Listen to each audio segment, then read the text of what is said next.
Salve, it's me again, your Magister, presenting you this time with a lesson on politics, philosophy, and myth, or as it's titled here, how and why it was that way, and how it got that way, kind of generally. So remember, for those of you who may be tempting to just troll and make like odd random comments about, I can't believe that this is exactly what you're teaching them. It's middle school. Chillax, bud. Okay?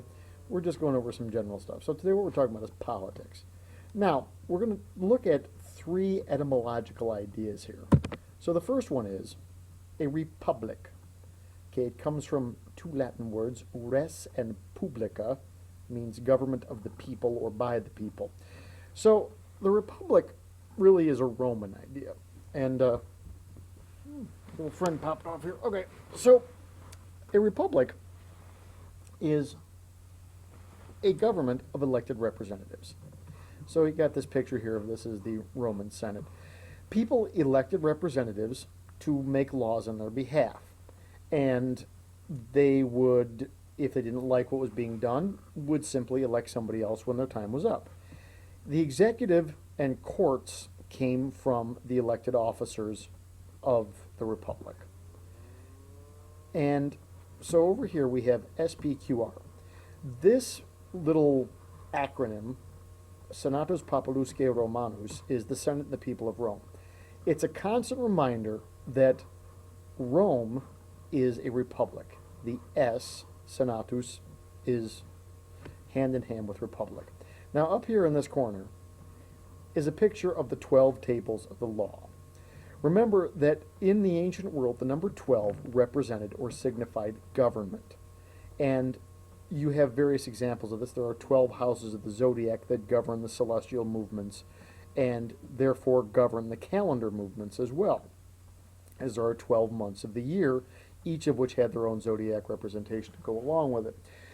There are 12 tables of the law which were publicly posted so that the Romans all knew what the law was and how that affected everybody. The idea within the Republic, and this was a very unique idea for the ancient world, is that people, not the king, had the power. Now, the United States is a republic. We are not a democracy, which is what we're going to talk about next. Democracy is an idea that comes from Greece, specifically from Athens and the other cities in what was called the Delian League. In a democracy, all citizens are required to vote, and they vote directly on the laws that were proposed. So in this lovely picture here, I think in the background you have the Acropolis, and here we have some great Greek statesmen speaking to throngs of people who are just listening, rapt attention, and this random dude here just going, yeah, give me another Coke, man, or whatever it is, and some strange looking, just a head here, and there's just some food laying around, and I'm sure this guy's either picking up stuff or stealing it, I'm not sure which. But in Athens, you could actually go to prison or be fined for not voting. That was your job. You got paid to be a citizen, and they would run through the streets when it came time to vote with a big rope, and they would literally like harangue people like cows to get them to go into the voting forum where you would cast your vote, either yes or no. Citizens elected a council who would propose laws that the citizens would then vote on. A leader was chosen from the elected council to run things, and there was a court that would act as a judge that was made up of people who were also council members or just old people in general. So that is a democracy. Demos and archos.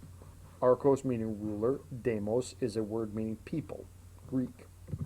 Then you have plutocracy, coming from the Roman word Pluto, god of wealth, and archos, ruler. So it's a rule by the wealthy. The Germanic or Norse people, i.e. Vikings, Saxons, Angles, Vikings, etc., were actually ruled by the wealthy. If you had enough money to have a boat and outfit a bunch of guys to go raiding with, buy them weapons, armor, etc., you were qualified to be a leader. And you kept your job so long as you were generous and rewarded your followers. And obviously you had to be somewhat good at what you did. If you were just a complete incompetent boob, you wouldn't be able to do it anymore. Nobody likes a ruler who can't lead. So you have three different forms of government. Two governments that are basically made up of people. one government that is made up of the wealthy. Now, how this relates to all of us? Well, let's look here. Concept of separation of powers. Both the Romans and the Greeks, and by the Greeks I'm talking about the Athenians here, the Spartans were a completely different issue in the Peloponnesian League, which is the Spartans and their allies. In Rome, people elected a body called the Senate. This was made up of the wealthy Romans, or that's a very general term. Technically, it's the patricians. Patricians were Romans who could trace themselves all the way back to the foundation of Rome. The assembly was a group of people who were elected by the group known as the plebeians, or plebeians, depending on how you want to pronounce it. They were the people whose ancestors came to Rome after it was founded. So essentially, this is the elite, this is the common folk. Senators were from the upper class, lower and middle class were the assembly. Now, that did not mean that they were poor necessarily, which we'll get into in another lesson, but for right now, elite and noble, common folk. The Senate and the Assembly made the laws. They had the power of legislation, as we call it in the United States. Our government has a Congress made up of two houses, the Senate and the House of Representatives, based on this concept here. The Senate elected two officers called consuls, who acted like leaders for Rome, kind of like presidents. They were the ones who saw that laws were executed or carried out. The assembly elected officers called tribunes, who had the authority to remove laws that they felt would be bad for the common people, the plebeians. This was called vetoing, which is the similar power that the President of the United States has. So in Rome, they had a plural executive branch. We had one executive, that's the president. There's also the vice president, but aside from going to funerals and making stupid speeches, he doesn't really do much of anything. The Romans had multiple executive officials, and their function was like the president to enforce or execute the laws. Finally, retired senators made up a group of people known as the magistrates. They were judges, so they formed what's called the judiciary or judicial branch. And they had the power to evaluate and interpret what the laws meant and how they should be looked at. This is what the 12 tables of the law were for. They allowed the Romans to have a written law code that applied to everybody. Now, in Athens, all citizens voted on everything. The council proposed a law, all citizens had to vote on it. Now, being a citizen was a little bit more restrictive. Only certain people were technically citizens. In Athens, you had to be a male who both parents were Athenians, and you had to have money and position. No slave, no woman, no foreigner, and nobody who one parent was a foreigner were considered citizens. So it's very limited.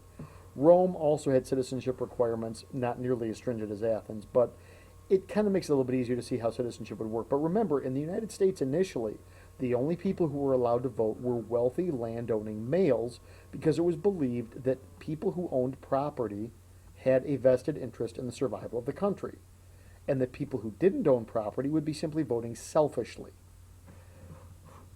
The Athenian council was their legislature. It would propose the laws. The council selected officers who acted as leaders, so that was their executive. The council also had a group of older people, elders, who functioned as judges. And unlike the Romans, who had the written law code of the 12 tables, Greek law was all done by oral tradition and custom. So learned men would simply know what the laws had been in the past and how they were enforced. They would look at what had been done in the past, and then they would make a verdict based on that.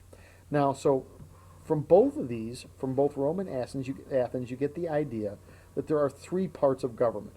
One part of government that proposes laws, one part that carries out the laws, one part that says what the laws mean. Legislative, in the United States, is the Congress. Executive, that's the president and the other members of his advisory branch. And the judiciary, in our country, it's the courts. Now, one final thing, and this is what we got from the Vikings, and this is a huge, huge important part of our common government, is the idea of law. And unlike Rome and Athens, who used a system of law based on a judge or judges giving laws, the Germans or the Norse used a system based on the idea of a jury.